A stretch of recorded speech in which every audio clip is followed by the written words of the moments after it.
दोस्तों नमस्कार। दोस्तों हमें लगता है कि आज इस देश के समूचे सिस्टम को डिकोड किया जाए, क्योंकि आपके जहन में बहुत सारे सवाल हैं। भारत की अर्थव्यवस्था क्या इतनी कमजोर है कि हम मजदूरों को घर तक नहीं पहुंचा पाएंगे? हमें उनसे भी पैसे लेने पड़ेंगे, 2 जून की रोटी मुहैया नहीं करा पाएंगे। हमारे पास ऐसा इंफ्रास्ट्रक्चर भी नहीं है कि हम अपने ही नागरिकों को उस इंफ्रास्ट्रक्चर से कोई सुविधा दे पाएं। हमारे पास वो कौन सा सिस्टम है जिस सिस्टम में इस देश की इकोनॉमी को चलाने के लिए माइग्रेंट मजदूर ही काम करता है, जो गांव से शहर, शहर से महानगर, महानगर से विदेश तक चला गया। और उस इकोनॉमी को अगर हटा दिया जाए तो भारत की पूरी अर्थव्यवस्था ढहढहा के गिर जाएगी, जो अब नजर आ रहा है। तो फिर यह सिस्टम चलता कैसे है? और इस सिस्टम के भीतर में अगर माइग्रेंट मजदूर ना हो, अगर सिस्टम ढह रहा है तो माइग्रेंट मजदूर को ही हम सुविधा दे पाने की स्थिति में क्यों नहीं है? ये ऐसे सवाल हैं जिन सवालों के लिए हमें लगता है कि आज पिरामिड के ऊपर से हम देखना शुरू करते हैं। पिरामिड का ऊपर का मतलब है कि अभी तक हम ये मानकर चलते हैं कि दुनिया के अलग अलग देशों में जो भारतीय मजदूर हैं, जो भारतीय एनआरआई हैं, व्हाइट कॉलर हैं, और मजदूर जिन्हें ब्लू कॉलर कहा जाता है, कम से कम उनकी स्थिति तो अच्छी होगी। और अब समूची दुनिया में जब संकट आया है और वो भारत लौटना चाहते हैं, तो हमारे पास कोई ऐसा इंफ्रास्ट्रक्चर नहीं है जिसके जरिए हम अगर कोशिश भी करें तो उन्हें सभी अगर आना चाहें, भारत लौटना चाहें, तो हम उनको 1 महीने में भी ला पाए। जी नहीं, हमारे पास इंफ्रास्ट्रक्चर नहीं है। इतना ही नहीं, संकट इतना गहरा है कि भारत में सरकारी खजाना खाली हो चला है और स्थितियां ये आ गई है कि अब संकट में पड़े लोगों को संकट से निकालने के लिए भारत सरकार उन्हीं से पैसे लेगी। आप कहेंगे ये बात देश के भीतर तो हम देख रहे हैं। यकीनन रेलगाड़ी से सफर करना है तो आपको टिकट लेना पड़ेगा, बस से जा रहे हैं तो टिकट लेना पड़ेगा, हवाई जहाज से आएंगे तो भी टिकट लेना पड़ेगा, क्वारंटाइन में रहेंगे उसका भी पैसा देना पड़ेगा, मेडिकल जांच होगी उसका भी पेमेंट करना पड़ेगा, घर तक पहुंचाएंगे उसके पेट्रोल की कीमत भी आपको अदा करनी पड़ेगी। तो फिर इस देश का मतलब क्या है? इसे ही डिकोड करने की जरूरत है, क्योंकि एक बात जहन में बार बार आती है कि दुनिया भर में जो फैले हुए भारत के मजदूर और एनआरआई हैं, आज की स्थिति में चूंकि समूची दुनिया पर संकट है और हर देश अपने नागरिकों को देख रहा है, तो भारत को भी अपने नागरिकों को देखना चाहिए। और दुनिया में सबसे बड़ी तादाद में मजदूर कहीं पर हैं तो वह अरब देशों में है। अरब देशों के 6 देश ऐसे जहां पर सबसे बड़ी तादाद में भारतीय मजदूर हैं। उन मजदूरों की कौन सी हालत है, और क्या उन हालत के बीच में जब वो परेशानी स्थिति में आ गए हैं तो क्या उन्हें भारत कैसे लाया जाए? जिनके पास पैसा नहीं होगा वो कैसे भारत आएंगे? और भारत के भीतर भी ये सवाल निकल कर आ गया। स्थिति ये आ गई कि जिन लोगों ने भारत के अलग अलग हिस्सों में अपना पंजीकरण कराया था, रजिस्ट्रेशन कराया था कि हम अपने गांव लौटना चाहते हैं, उसका भी एक डाटा हमारे पास आया जिसमें पता चला, क्योंकि जब सरकार पैसे लेने लगी तो उन्होंने कहा नहीं, हम घर नहीं जाएंगे, क्योंकि कितना पैसा तो हमारे पास है ही नहीं कि हम टिकट लेकर घर जा सके। दूसरा, जो स्थिति होती जा रही है बेरोजगारी की और गांव की भी, उसमें हम लोग क्या करेंगे, कैसे जाएंगे, ये भी आपको बताएं। लेकिन आज डिकोड करने की परिस्थिति में हमने कहा है कि इस पिरामिड के टिप पर खड़े हो जाइए और जरा सोचना शुरू कीजिए कि क्या वाकई संकट में आए भारतीय नागरिकों को सुविधा देना, उनकी जरूरतों को पूरा करना, उन्हें अपने देश वापस लाना, यह जिम्मेदारी भी सरकार की नहीं होगी क्या? सरकार की जिम्मेदारी सिर्फ इतनी है कि हम हवाई जहाज भेज देंगे, आप आ जाइए, टिकट आप ही को लेना होगा। यह कौन सी स्थिति है? क्योंकि इस देश के भीतर की इकोनॉमी धीरे धीरे अगर माइग्रेंट वर्कर्स पे आकर टिक गई है, तो एक सवाल यह भी है कि अगर माइग्रेंट पर ही इकोनॉमी जा टिकी और इकोनॉमी ही माइग्रेंट हो गई, तो ऐसे में अगर अर्थव्यवस्था की मौत हो रही है तो माइग्रेंट बचेगा कैसे? और माइग्रेंट मजदूरों की मौत होगी तो इकोनॉमी कैसे बचेगी? यह भी जहन में रखिएगा। लेकिन बहरहाल, दुनिया भर के अलग अलग हिस्सों में भारत के तकरीबन 3 करोड़ लोग रहते हैं, जिसका जिक्र हमने कई बार किया है। लेकिन आज उन लोगों का जिक्र करने वाले हैं जो भारत लौटना चाहते हैं, भारत के नागरिक हैं, वहां मजदूरी कर रहे थे, वहां मुश्किल हालात है। उसमें अरब देश सबसे ज्यादा बड़ी तादाद में, क्योंकि वहां पर जो रजिस्ट्रेशन हुआ है, मजदूरों ने रजिस्ट्रेशन कराया कि हम लौटना चाहते हैं, उनकी तादाद जो जानकारी आ रही है तकरीबन 5 लाख तक है। जिसमें सबसे ज़्यादा यूएई के लगभग 2 लाख लोगों ने रजिस्ट्रेशन कराया है कि हम लौटना चाहते हैं। सवाल है, भारत सरकार ने पहले हफ्ते में पहली खेप में, जो आज से शुरू हुआ है, 7 तारीख से 13 तारीख तक 64 विमान उड़ान भरेंगे। 64 विमान के समानांतर मिलिट्री ट्रांसपोर्ट प्लेन्स भी जाएंगे और नेवल शिप भी जाएगी। हर विमान में 200 लोग ही बैठ सकते हैं, यानी 64 फ्लाइट में कुल तादाद हो गई 12,800 लोग बैठेंगे।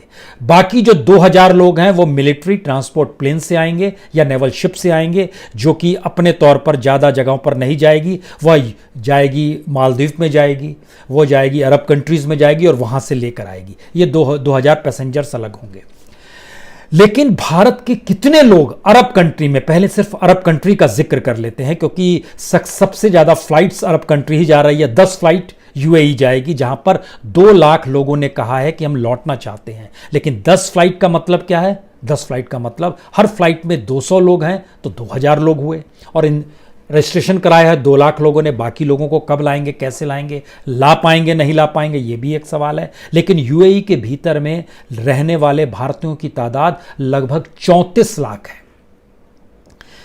अब जरा सिलसिला देखिए, जो खास तौर से अरब कंट्रीज की स्थिति है। यूएई में लगभग रहते हैं 34 लाख लोग, सऊदी अरब में रहते हैं 25 लाख लोग, कतर में रहते हैं लगभग 7.5 लाख लोग जो इंडियंस हैं, कुवैत में रहते हैं लगभग 10.5 लाख लोग, ओमान में रहते हैं लगभग 7.5 लाख लोग, बहरीन में रहते हैं लगभग 3.5 लाख लोग। सबको मिला दीजिएगा लगभग 80-90 लाख लोग अरब कंट्रीज में रहते हैं। 5 लाख लोगों ने रजिस्ट्रेशन कराया।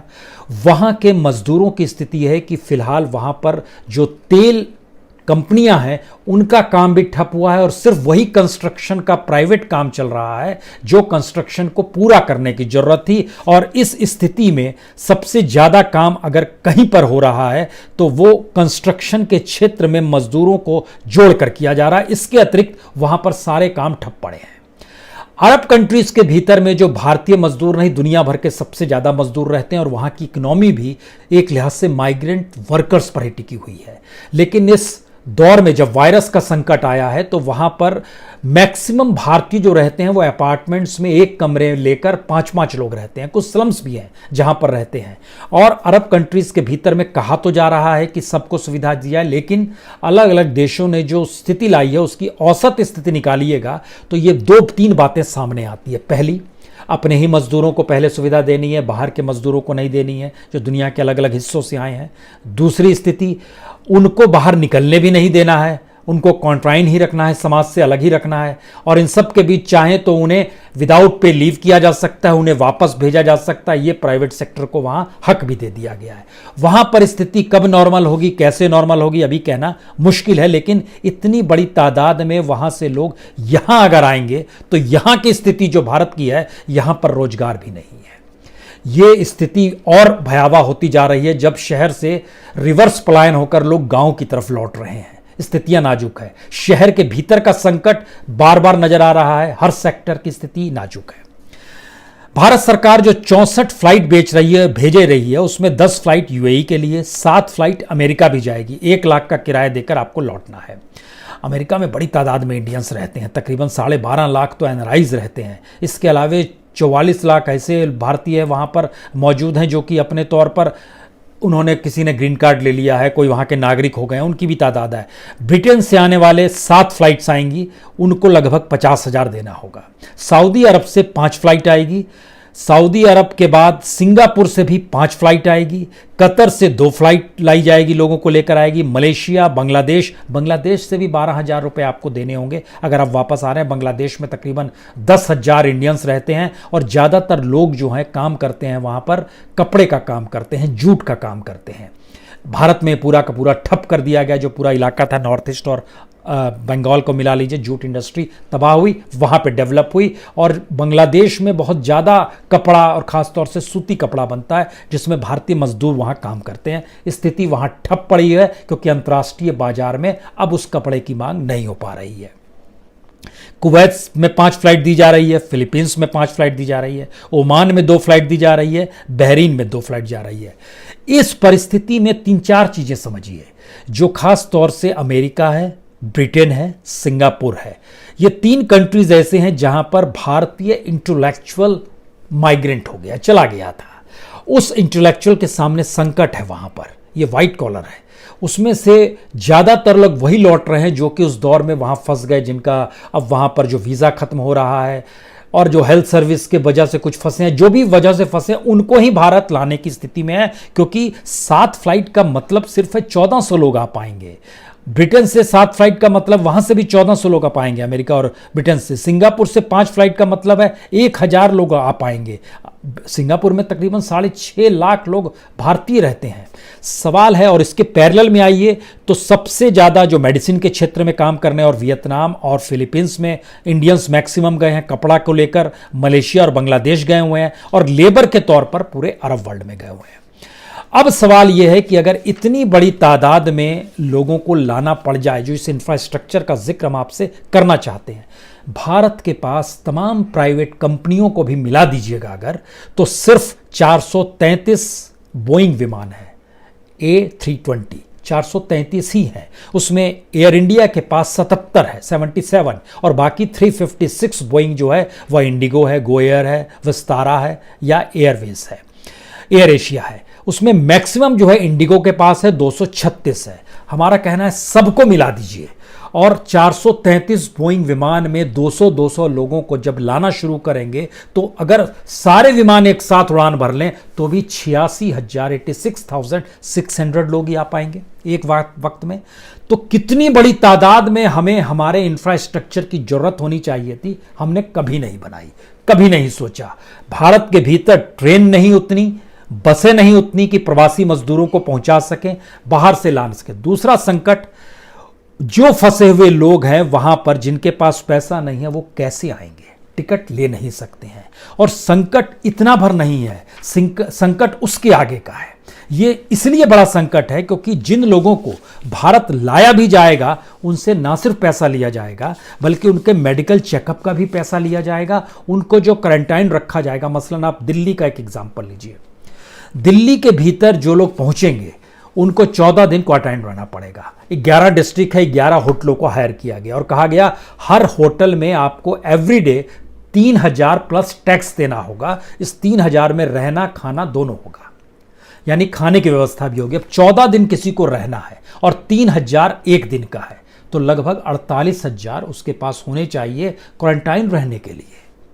आप कल्पना कर रहे हैं कि पैसा संकट में आए हुए लोगों के लिए भी सरकार के पास अपना खजाना नहीं है कि वह उनको दे पाए। और यह फैक्ट है कि सरकार के पास पैसा नहीं है, इसलिए क्योंकि सरकार ने अपनी मिनिस्ट्रीज को भी लिखा है कि जो हमारा बजट था उसका 22% जो था वह तो प्राइम मिनिस्टर फ्लैगशिप योजना के तहत था। अलग अलग जो स्कीम्स चलाई जा रही है उसमें आप स्टेट्स को पैसा रिलीज मत कीजिए, क्योंकि स्टेट्स का पहले अध्ययन कीजिए कि वह उनके पास पैसा है या नहीं।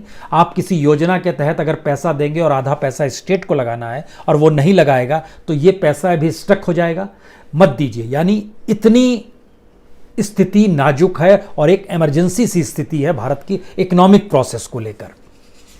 क्यों आ गई, कैसे आ गई, किस रूप में आ गई, इस पर बात हो, लेकिन उससे पहले समझ लीजिए कि भारत सरकार ने ऐसा नहीं है कि अपने तौर पर व्यवस्था नहीं की, आपकी हर मुश्किल को और मुश्किल हालातों में डाला है। आपके जहन में तुरंत पेट्रोल डीजल का जिक्र होना चाहिए। अब आप कल्पना कीजिए कि 16 फरवरी को भारत सरकार एक्साइज टैक्स से 1 लीटर पेट्रोल में जो लेती थी वो 20 रुपए लेती थी 16 फरवरी को, और आज है 7 मई। आज की तारीख में वह 20 रुपए बढ़कर प्रति लीटर 32 रुपए 90 पैसे हो गए, यानी 12 रुपए 90 पैसे एक्साइज टैक्स हम लोग ज्यादा देने लगे सिर्फ 1.5 से 2 महीने के भीतर में, और वो कमाई सरकार के पास जाने लगी। और ऐसा नहीं है कि ये पेट्रोल का हिस्सा है, डीजल की स्थिति देखिएगा। जो एक्साइज ड्यूटी ली जाती थी फरवरी में ली जाती थी लगभग 15 रुपए 80 पैसे, और ये बढ़कर अब हो गई 31 रुपए 80 पैसे, यानी 16 रुपए बढ़ गए डीजल में भी। लेकिन इसका लाभ अगर इधर जा रहा है तो दूसरी स्थिति आपके जहन में होगी कि आखिर कीमत ओरिजिनली है क्या। ओरिजिनली कीमत जो है यह भी बड़ा इंटरेस्टिंग है, क्योंकि जो जब सारी चीज़ होती है और जो डीलर के पास जब पेट्रोल दिया जाता है और डीलर से जो पैसा लिया जाता है, तो डीलर से पैसा जो लिया जाता था 16 फरवरी को वो 33 रुपये 1 लीटर का लिया जाता था। लेकिन अंतर्राष्ट्रीय बाजार में तेल सस्ता हो गया, तो आज की स्थिति यह है कि डीलर से प्रति लीटर 19 रुपये लिया जाता है। और ये जो पैसा बच रहा था, ये पैसे को इन्होंने एक्साइज ड्यूटी में अपने पास रख लिया। ऐसा नहीं है कि डीलर को कोई लाभ हो गया, क्योंकि डीलर को कोई लाभ हुआ नहीं, और उसकी जो अपनी कमीशन जो होता था वह भी कमोवेश उतना ही है। प्रति लीटर बेचने पर डीलर का कमीशन, पेट्रोल बेचता है तो 3 रुपये 60 पैसे, वो भी कमोवेश उतना ही है। 2 रुपये 50 पैसे डीजल बेचने पर वह भी कमोवेश इतना ही है। स्टेट ने भी वैट नहीं बढ़ाया है, ये सिर्फ एक्साइज बढ़ा है, क्योंकि स्टेट के वैट पर आइएगा तो स्टेट वैट 1 लीटर पे फरवरी में लगता था 15 रुपये 30 पैसे, जो आज की स्थिति में लगता है 16 रुपये 40 पैसे पेट्रोल में। और डीजल में 9 रुपये 50 पैसे लगता था फरवरी में, उसमें जरूर बढ़ा है, वह किया गया है 16 रुपये 30 पैसे। यानी इकोनॉमी की साइकिल को जरा समझना शुरू कीजिए कि अगर पेट्रोल डीजल पे भी आपको रियायत नहीं है और उससे भी मैक्सिमम पैसा सरकार ही लिए जा रही है, तो फिर सरकार के पास तो पैसा होना चाहिए था।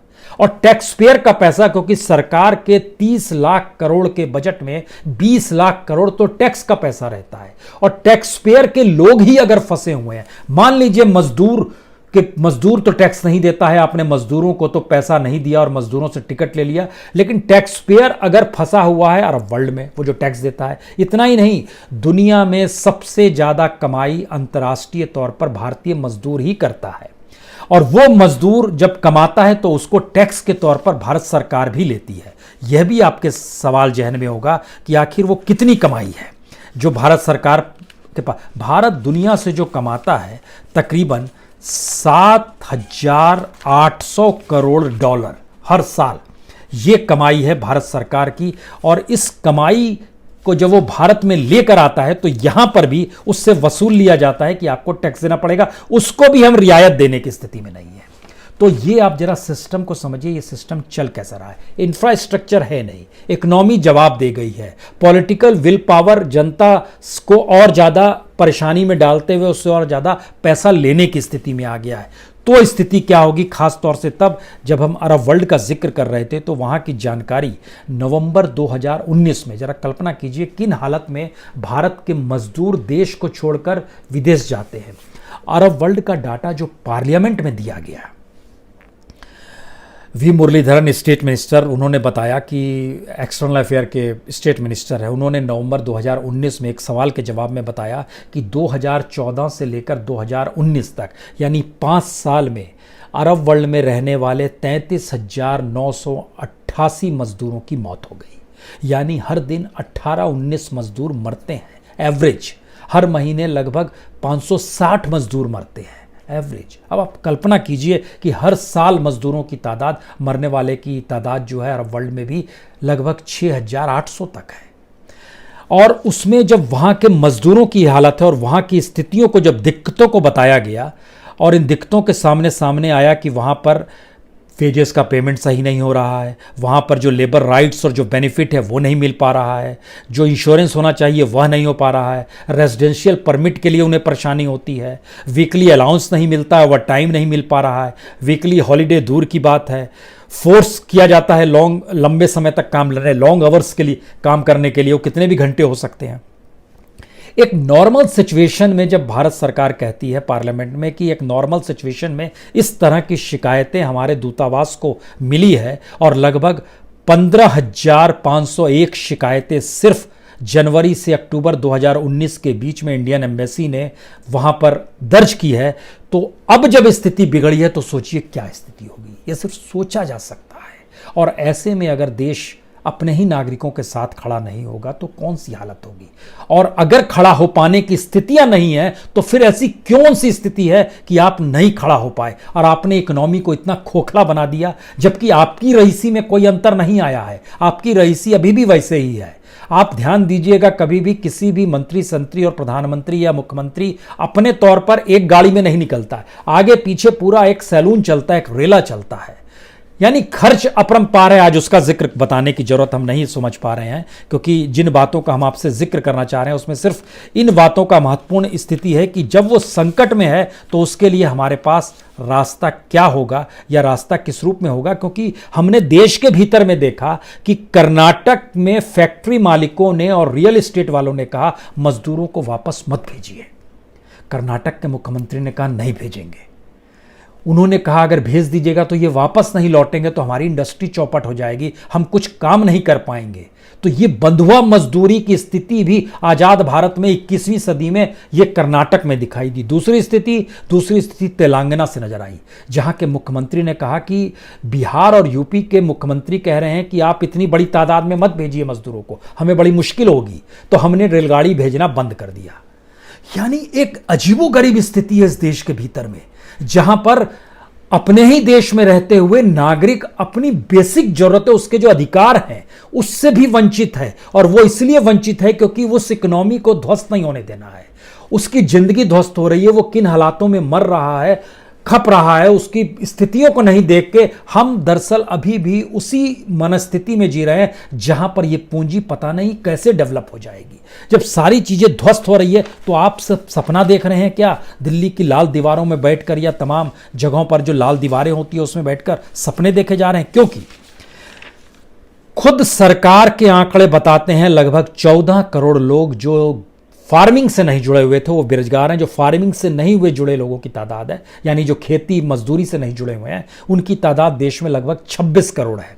और उन 26 करोड़ में से 14 करोड़ लोग बेरोजगार हैं, ये सरकार मान रही है। लगभग 6 करोड़ 70 लाख लोग तो लॉकडाउन में फंसे हुए हैं। ये सरकार का डाटा है जो कि रजिस्टर्ड मजदूरों के बारे में है। 6 करोड़ 70 लाख लोग फंसे हुए हैं। कोई इंफ्रास्ट्रक्चर हमारे पास नहीं है उन तक पहुंच के उनको घर पहुंचाने का, 2 जून की रोटी व्यवस्था करने का। पैदल लोग इसलिए निकल पड़ रहे हैं क्योंकि कोई उपाय नहीं है। जहां रह रहे हैं वहां भोजन नहीं मिल पा रहा है। बाहर निकलते हैं तो पुलिस के डंडे पड़ते हैं।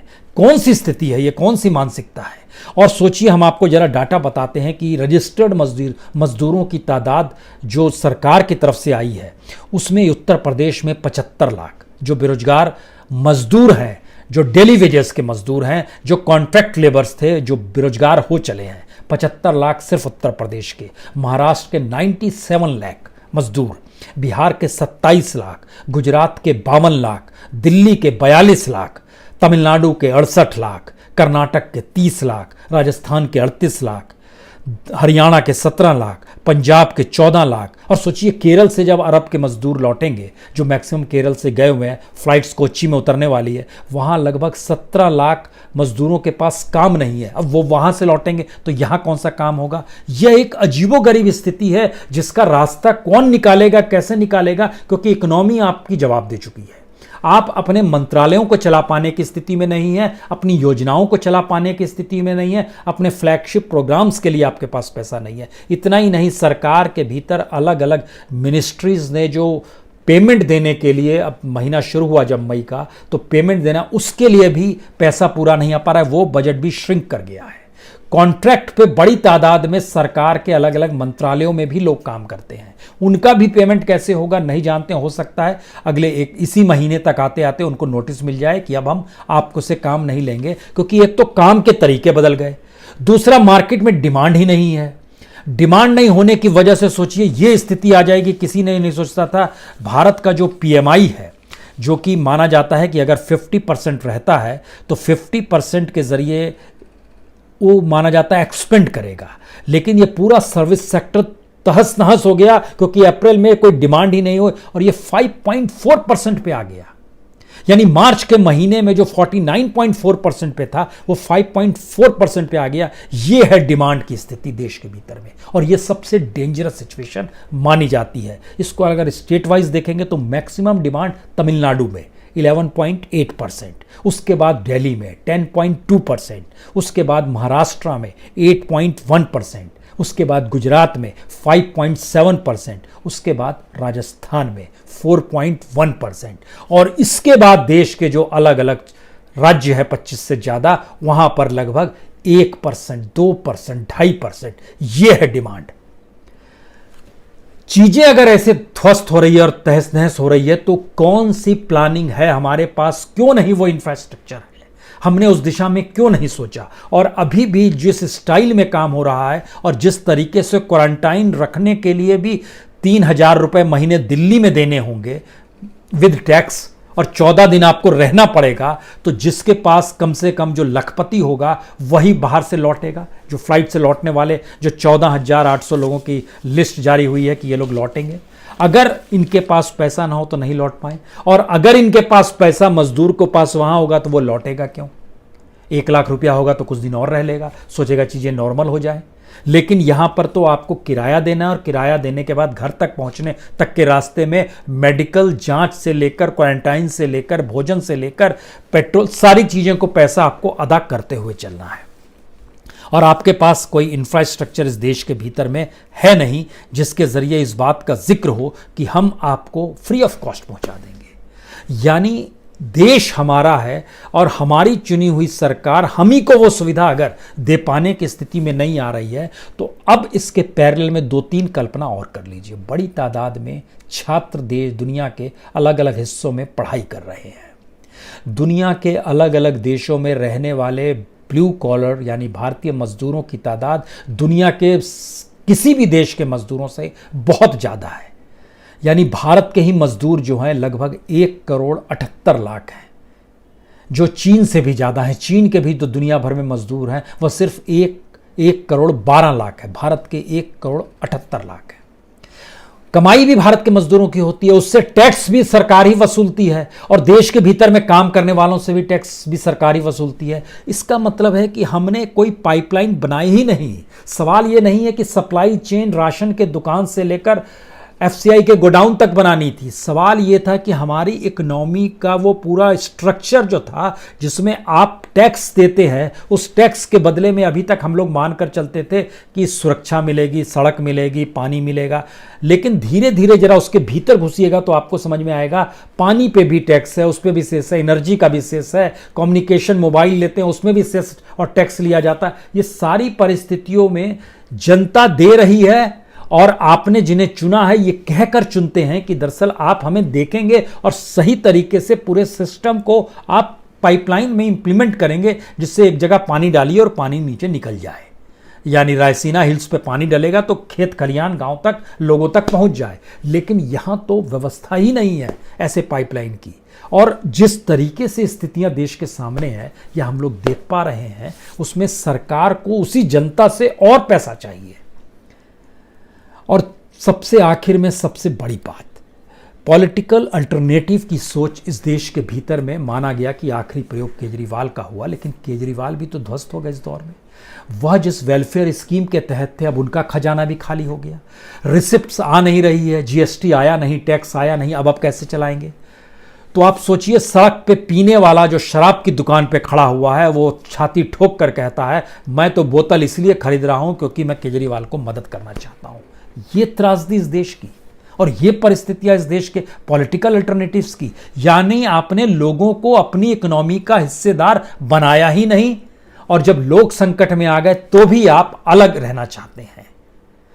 इस लोगों को जोड़िए महात्मा गांधी के उस सूत्र को याद रखिए जिसमें लोगों को बांटा नहीं जाता है बल्कि लोगों के हाथ में ही गवर्नेंस दी जाती है, और उस गवर्नेंस के जरिए लोग अपने आप को स्वयं तरीके से चीजों को डेवलप करते हैं। यह आजादी से पहले के बाद की स्थिति भी रही और आजादी के बाद भी लंबे अरसे तक इस रूप में चीजें डेवलप हुई। लेकिन अब कैपिटलिज्म है, पूंजी है, हर चीज के लिए पैसा है, और पैसा नहीं है तो चीजें खत्म है। तो ठीक यही स्थिति हो गई है, पैसा नहीं और पैसा चाहिए। तो क्या पैसा नहीं होगा तो देश खत्म हो जाएगा? जी नहीं। इस जी नहीं में आगे की बात हम कल करेंगे जब आपसे इस बात का जिक्र होगा अब इस देश को करना क्या होगा, लोगों को क्या करना चाहिए। बहुत बहुत शुक्रिया, बहुत बहुत शुक्रिया।